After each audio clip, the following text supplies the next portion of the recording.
Ves un TikTok terrorífico.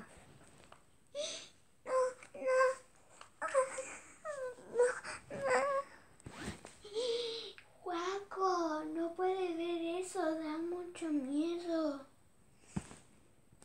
¿Tú lo viste, primo?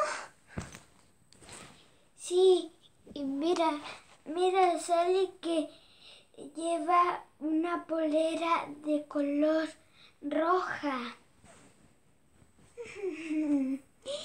¿Qué?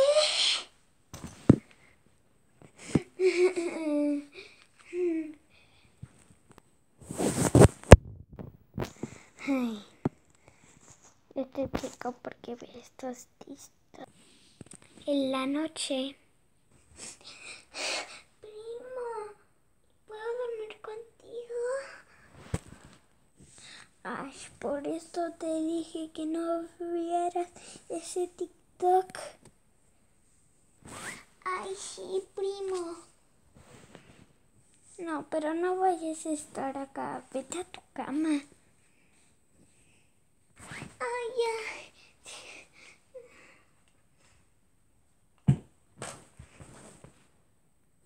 Uy, me voy a tapar todo.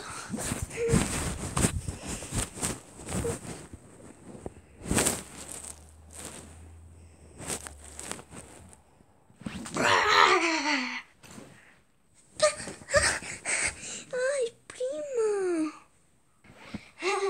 Por manco.